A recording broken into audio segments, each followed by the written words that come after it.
안녕하세요. 포토샵 강의를 맡은 데이빗입니다. 오늘은 이제 세 번째 강의인데요.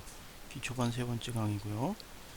오늘은 지난 시간에 배웠던 이 레탱귤러 마켓 툴과 엘립티컬 마켓 툴, 그리고 이 마법사봉 매직 완드 툴과 이런 것들을 이용해서 객체들을 자르고 카피하고 인도 가는 것을 연수해 보도록 하겠습니다. 네, 여러분들에게 배포해드린 파일 중에서 이렇게 접시가 나와있고 이러한 객체들이 있는 이러한 파일을 열어보세요.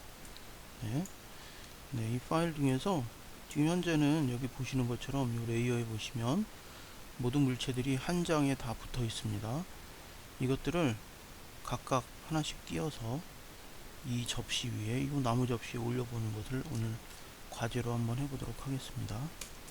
네, 먼저 지금 현재 보시는 것처럼 이런 물체들, 이런 동그란 물체들을 한번 잘라내보죠. 네, 여기 보시면 엘립티컬 마켓 툴 써서 자, 가운데서부터 원을 그려 나가는데요. 물론 여기 코너에서 이렇게 쭉 끌고 가셔도 끌고 가시면 요거랑 쉐입을 비슷하게만 만들어 주세요. 바깥을 맞추실 필요는 없고, 그리고 손을 놓으시면 이렇게 선택된 영역이 이렇게 표시가 되는데요. 영역 바깥에 요 커서가 있을 때는 십자 모양이지만 안으로 들어가면 이동할 수 있게 됩니다. 그럼 이걸 잡아서 이렇게 이동해 보시면 어떻습니까? 예. 그러면은 우리가 원하는 영역을, 선택 영역을 이동할 수 있죠. 자, 이 상태에서 자, 우리는 지금 이 해당 영역을 선택했죠. 그러면 이것을 여기로 이동할 수 있는데, 이것을 이동을 하게 되면은 한번 이동을 하면 이걸 옮길 수가 없습니다. 그래서 이것을 잘라서, 즉 에딧으로 가서 컷하면 이 물체가 잘리게 되죠. 지금 현재 패더 값을 5를 줬기 때문에 잘린 영역이 이렇게 뽀얗게 됐는데, 그럼 다시 취소하고요. 다시 잘린 영역을 제로로 놓게 되면 이 테두리가 샤프하게 잘립니다. 다시 한번 해보도록 하겠습니다. 자, 보세요. 지금 바탕에 보이는 거랑 비슷하게 영역을 만드셔서 안으로 들어가서 옮깁니다. 자, 바깥에 약간 하얀 테두리 있는 거 신경 쓰지 마시고요. 에딧 가서 컷 하시고요. 컨트롤 X 누르셔도 되죠. 자, 그 다음에 여기서 다시 잘라놓은 것을 붙입니다. 그러면 어때요? 자, 우리가 볼 때는 이 물체가 그냥 하나 생긴 거지만 이 레이어를 보면 기본 레이어, 바탕 레이어 위에 이것이 독립된 하나의 레이어로 올라가 있는 걸 보실 수 있습니다. 자, 그럼 이제 이동 툴을, 첫 번째 이동하는 이 툴을 사용해서 원하는 영역으로 마음대로 끌고 갈 수 있죠. 네, 이렇게 됐습니다. 그 다음에 다음은 자, 이번에 완전히 동그란 물체거든요. 이럴 때는 자, 우리가 다시 엘립티컬 마켓 툴을 선택하신 다음에 중심점에서부터 키보드 왼쪽에 Shift하고 Alt 키를 동시에 눌러주시고 이렇게 드래그 하시면 중심점에서부터 원이 똑바른 원이 그려집니다. 네, 그리신 다음에 마찬가지로 살짝 이동해서 원하는 걸 맞춰주시고요. 자, 지금 현재 자르면은 안 잘려지겠죠. 왜? 지금 상단에 지금 우리가 방금 작업했던 요 레이어에 지금 액티브 레이어로 되어 있죠. 다시 하단 레이어, 요 물체가 있는 레이어를 지정해 주시고요. 그 다음에 에딧 가서 자르고, 그 다음에 다시 에딧 가서 페이스트 붙여주시면 여기 뜨죠. 그럼 다시 이동 툴을 사용해서 우리가 원하는 대로 마음대로 끌고 갈 수가 있죠. 자, 됐습니다. 그러면 다음에 또 이것을 제일 하단 레이어를 선택하고, 요번엔 요 산호 툴 어때요? 요 산호 툴을 한번 일단은 선택해봐. 이거 어때요? 이거를 라sso 툴을 사용해서 이거를 다 따내려면 굉장히 힘듭니다. 그런데 자, 어떤 아이디어가 있냐면, 먼저 레탱귤러 마키 툴을 사용해서 이 부분을 먼저 잘라냅니다. 잘라냈죠. 다시 붙입니다. 컨트롤 V 페이스트를 해서. 그렇지만 어때요? 보시면 산호의 요 바깥 부분들이 하얀색 그대로 남았죠. 이건 어떻게 해결하면 될까요? 네, 매직 완드 툴 선택하셔서 하얀 부분을 클릭해 주시면 하얀 부분만 쫙 선택이 됩니다. 이때 여러분 키보드에 있는 딜리트 키를 눌러 주시면 예, 하얀 부분이 없어지겠죠. 자, 이런 식으로 해서 산호도 역시 마찬가지로 이 접시 위에 훌륭하게 올려놓을 수가 있습니다. 자, 그 다음에 자, 이거 같은 경우 제일 밑에 있는 이거는 모양새가 조금 불규칙하죠. 이것도 산호와 같은 요령으로 할 수 있는데 이거를 어때요? 레팅귤러 마키 툴로 이렇게 선택해 버리면 요 접시 자체가 좀 걸리겠죠. 자, 그러니까 이거는 라쏘 툴로 이렇게 라쏘 툴로 이렇게 선택해서 또 역시 자르고요, 컷하고 다시 붙입니다. 네, 다시 붙이고요. 여기 패더 값을 너무 많이 줬네요. 33으로 다시 되돌아가겠습니다. 되돌아갈 때는 히스토리로 가셔서 네, 히스토리로 가시면 우리가 작업한 것들이 이렇게 쭉 나옵니다. 자, 히스토리가 안 보이죠? 히스토리 클릭하시고요. 자, 이렇게 거슬러 올라가시면 되죠. 다시 이번에는 다시 라쏘 툴로 가셔서 패더 값을 제로로 주시고요. 네, 이 부분을 다시 이렇게 선택합니다. 그리고 난 다음에 자르면 이번에는 깨끗하게 잘라나가죠. 자른 다음에 다시 붙입니다. 페이스트. 그럼 또 여기 생겼습니다. 그렇죠? 자, 좀 전과 마찬가지로 이 하얀 부분을 없애는 거는 매직 완드 툴로 해서 하얀 부분만 선택하고 키보드에 딜리트 키를 눌러주시면 없어지죠. 자, 그런 요령으로 해주시면 되겠습니다. 그럼 우리 이제 두 개가 남았습니다. 그렇죠? 네, 요것과 요것인데, 자, 그러나 지금 요 밑에 남아있는 요 조개는 사실은 뭔가 이 매직 완드 툴이나 이런 거를 쉽게 선택하기엔 좀 쉽지가 않습니다. 역시 이것은 가장 힘들지만 기초적인 방법인 요 라쏘 툴에 알트 키를 누르면서 이렇게 이것을 라인에 맞춰서 따주는 방식으로 이것을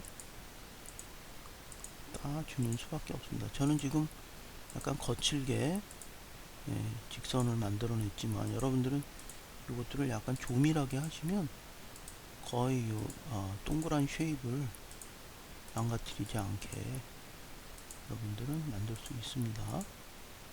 네, 이런 것들은 정말 이 바깥에 이런 복잡한 모양의 무늬가 있기 때문에 매직 완드 툴로 뽑아내기에는 약간 무리가 있죠. 네, 됐습니다. 이렇게 해서 이 부분도 선택해서 다시 컷하고 여기다 다시 페이스트 하시면 여기 또 역시 올라가죠. 어떠세요? 이게 지금 현재 붙여진 데가 제일 밑으로 돼 있죠. 이걸 제일 위로 끌어올리면 올리시고요. 그 다음에 이것을 이렇게 조정해서 원하는 위치로 갖다 놓으시면 됩니다. 자, 이제 마지막 남은 것이 제일 하단에 남은 이 조개죠. 자, 이 조개는 어떠세요, 여러분들? 자, 요거는 뭐 앞에서 했던 것대로 레팅귤러 마키 툴로 이렇게 선택해서 파란 부분을 전체를 잘라내고 그 다음에 여기다 붙인 다음에 또 제일 밑으로 들어왔죠. 제일 상단을 올립니다. 붙인 이후에 어때요? 매직 완드 툴로 파란 부분을 선택해서 없애버리시면 되겠죠. 근데 파란 부분 선택하니까 이 부분이 남아요. 그죠?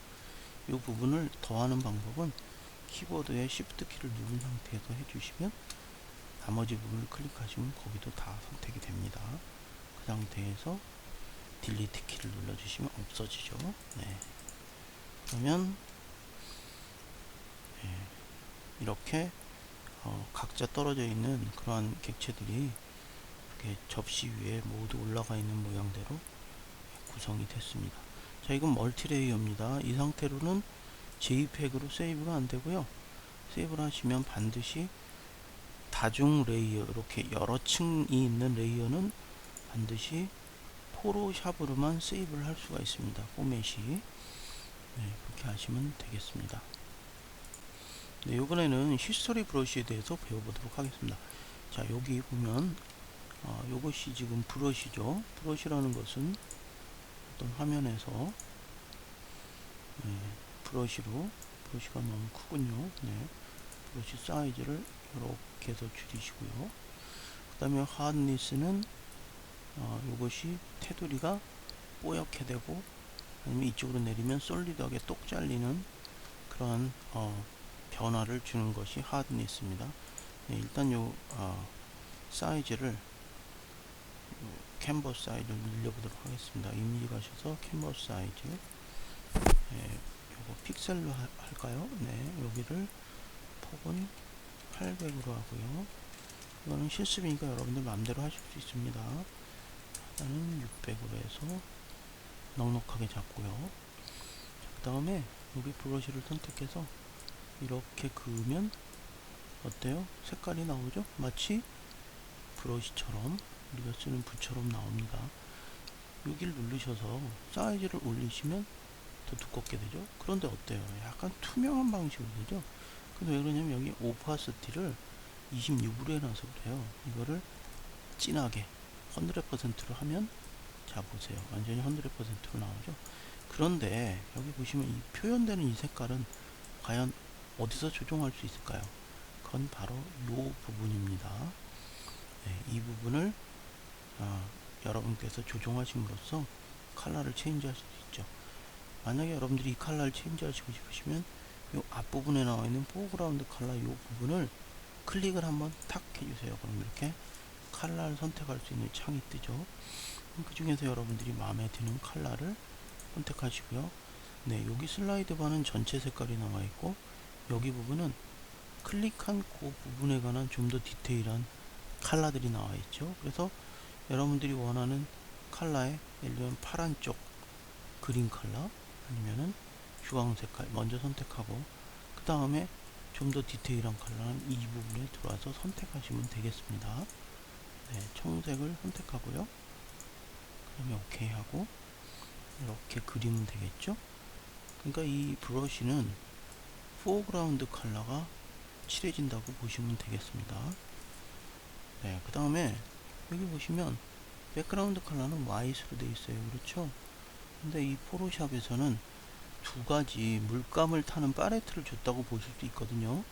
항상 위에 있는 팔레트만 쓸 수 있다고 생각하시고요. 자, 그럼 밑에 색깔을 바꿔볼까요? 밑에 거를 클릭해 보시면 마찬가지로 색깔을 픽할 수 있습니다. 포그라운드 컬러처럼. 밑에가 레드로 바뀌었죠? 그러면 이제 지금 현재는 블루로 칠해져 있는데, 난 레드로 칠하고 싶어. 그럴 때는 어떻게 되죠? 이것과 이것을 서로 스위치하는 화살표가 요 위에 있죠? 요 작은 화살표를 클릭하시면 포그라운드, 백그라운드 컬러가 스위치가 됩니다. 그럼 그런 이후에 칠하시면 역시 포그라운드 컬러인 레드가 컬러가 칠해지게 되겠죠. 자, 그 다음에 여기에 포그라운드, 백그라운드 컬러의 기본 색깔은, 포그라운드는 블랙, 백그라운드는 화이트입니다. 그래서 그 기본으로 다시 돌아가시고 싶으면 요 위에 있는 상단에 조그만 요 아이콘을 클릭해 주시면 어때요? 포그라운드는 블랙, 백그라운드는 화이트로 다시 돌아가죠. 그죠? 네, 이렇게 해서 컬러를 우리가 선택을 할 수가 있습니다. 그것을 해서 이제 브러쉬랑 같이 연동해서 사용을 하죠. 네. 그런데 이 브러쉬는 상단에 보면 35로 나와 있죠. 지금은 이걸 이렇게 해서 크기를 늘릴 수 있고요. 네, 이렇게 해서 하드니스라는 것은, 자 보세요. 자, 잘 비교해 보세요. 지금 제로로 되어 있을 때는 테두리가, 네, 먼저 전체를 선택해서 한번 딜리트하고요. 테두리가 제로일 때는 이렇게 뽀얗게 칠해지게 되는데, 이것이 100으로 올라갈 때는 경계 라인이 이렇게 샤프하게, 솔리드하게, 깨끗하게 칠해집니다. 그것이 바로 요 밑에 거 하드니스고, 상단에 있는 것이 이 브러쉬의 크기를 조절하는 사이즈입니다. 자, 그런데 브러쉬는 다양한 모양을 갖고 있어요. 이렇게 여러분들이 필요에 따라서 실제 정말로 이 브러쉬의 모양을 내는 이런 곳으로 칠해 볼 수도 있죠. 컬러를 바꾸고요. 네, 이런 식으로 칠해 볼 수도 있고요. 또는 사실은 이런 브러쉬들을 여러분들이 인터넷에서 구해서 많이 또 쓸 수가 있습니다. 네, 그런 것들은 다른 시간에 배우도록 하고요. 브러쉬는 이런 식으로 해서 컨트롤을 할 수가 있는 것입니다. 자, 이것이 브러쉬입니다. 즉 무엇이냐면 색깔을 칠하는 거죠. 그런데 이번에는 브러쉬를 배웠지만, 자, 히스토리 브러쉬라는 건 무엇인지 한번 배워보도록 하겠습니다. 자, 일반 기본적으로 히스토리 브러쉬라는 것은 우리가 했던 액션을 뒤로 돌아가는 거예요. 자, 일단 예제를 한번 보죠. 자, 여기 보시면 많은 펩시콜라 사이에 코카콜라가 하나 껴 있습니다. 자, 이것을 흑백으로 바꾸는 거는 이미지 가셔서 모드 가서 그레이로 바꿀 수도 있지만, 히스토리 브러쉬를 쓰기 위해서는 RGB 컬러가 그대로 유지된 상태에서 이걸 흑백으로 바꿔야 되거든요. 그런 방법은 바로 무엇이냐면, 이미지 가셔서 어저스먼트 블랙 앤 화이트로 가시면 됩니다. 그러면 각 톤에 따라 이걸 조절을 할 수가 있죠. 네, 이렇게 조절할 수가 있는데, 어쨌거나 이렇게 해서 OK를 하면 이 상단의 이 모드 자체는 RGB 모드로 유지된 상태에서 이것이 컬러만 블랙 앤 화이트로 쫙 바뀌게 되죠. 자, 어때요? 여러분들이, 자, 단계가 보시면, 히스토리 보시면 오픈해서 블랙 앤 화이트로 바꿨죠. 그러면 히스토리 브러쉬의 역할은 이것을 뒤돌아가는 겁니다. 우리가 칠한 영역만. 그럼 우리가 히스토리 브러쉬를 가지고 크기를 약간 키워 주시고요. 여기 코카콜라 부분만 한번 칠해 볼까요? 그러면 예상되는 결과는 코카콜라 부분만 원래 컬러였던 빨강색으로 바뀌게 되겠죠. 자, 이렇게 한번 칠해 보세요. 예, 이 부분만 요 처음 상태로 돌아가는 겁니다. 이게 바로 히스토리 브러쉬입니다. 그래서 이 시간에 브러쉬와 히스토리 브러쉬에 대해서 배웠죠. 자, 마찬가지로 여기 로고 부분도, 펩시의 로고 부분도 이렇게 칠해 보시면 어때요? 원래 색깔대로 이렇게 돌아가죠. 이게 바로 히스토리 브러쉬예요. 이거는 어떻게 활용을 할 수가 있냐면, 예를 들면 이렇게 여자의 어떤 사진을 불러왔습니다. 그런데 우리가 많은 경우에, 어떤 경우는 이 여자의 전체의 어떤 물체를 전체적으로 흑백으로 처리해주고 배웠죠. 자, 블랙 앤 화이트로 바꿔주시고요. 이렇게 가고, 그 다음에 우리가 원하는 부분만 강조하기 위해서 여기 사탕 부분이나 혹은 입술 부분만, 혹은 여자가 장미꽃을 갖고 있으면 장미꽃 부분만 히스토리 브러쉬를 써서 바꿀 수가 있겠죠. 자, 브러쉬가 너무 작죠. 올려주시고, 이 부분만, 이렇게 캔디 부분만 칠해주면 어때요? 인상적인 그러한 사진이 되죠. 전체적으로는 흑백이지만 이렇게 캔디 부분만, 캔디 부분만 컬러를 입혀주고, 입술 부분만 컬러를 입혀주고, 이런 사진들 많이 보셨을 거예요. 꽃 부분만 칠하고, 이렇게 해서 세이브를 하시면 되겠죠. 자, 다시 여러분들과 다룰 것은 파일 사이즈에 관한 이야기입니다. 보시면 지난번에 우리가 배웠던 파일 사이즈 한번 보도록 하죠. 일단 방금 불러드렸던 사진이요. 자, 이 사진의 크기를 보면, 이미지 가서 파일 사이즈로 가시면 이 사진의 크기가 나옵니다. 이 사진을 저장했을 때, 저장이 아니고 픽셀 디멘전 크기는 여러분들 저장과 이렇게 사이즈가 나온 것은 틀립니다. 왜냐면 JPEG인 경우, 이건 JPEG이죠. JPEG은 저장할 때 압축하기 때문에 여기 나온 요 사이즈보다 더 줄어들게 됩니다. 자, 현재 요 사진의 사이즈는 자, 이쪽으로 1000개, 이쪽으로 1284개의 픽셀이 있다는 거죠. 예전에 첫 시간에 배웠었죠. 픽셀이라는 것은 무엇이냐면 그림을 확대를 해보면 그림은 사실 디지털 사진이 이렇게 바둑판 모양의 이렇게 격자로 구성이 되거든요. 요 하나하나가 바로 픽셀이라는 것이죠. 이런 픽셀이 바로 이쪽으로 1000개, 그리고 세로는 얼마였죠? 1200 얼마였죠? 이미지 사이즈 보시면 1284죠.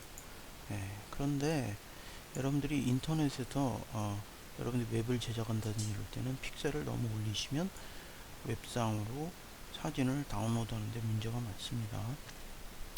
여러분들이 염두에 두시고 제작을 하셔야 되고요. 그 다음에 여기 보시면 픽셀 사이즈. 자, 여러분들이 흔히 쓰는 요즘의 스마트폰은 보통 최신의 제품들이 요 가로가 1920이고 세로가 1080이에요. 근데 여러분들이 집에서 TV 시청하시죠? 그 TV 굉장히 크지 않습니까? 그것도 마찬가지로 최신 제품들은 가로가 1920, 그 다음에 세로가 1080입니다. 그 말은 스마트폰에는 동일한 해상도가 TV에 그대로 반영이 되기 때문에 스마트폰에 들어가는 픽셀은 상대적으로 대단히 작겠죠. 그리고 TV에 들어가는 픽셀은 상당히 크겠죠. 그런 차이가 있고요. 어쨌거나 웹 디자인을 하기 위해서는 자, 여러분들이 여기 요 사진을 보시면 이미지 사이즈 가셔서 레졸루션을 72dpi로 하셔야 됩니다.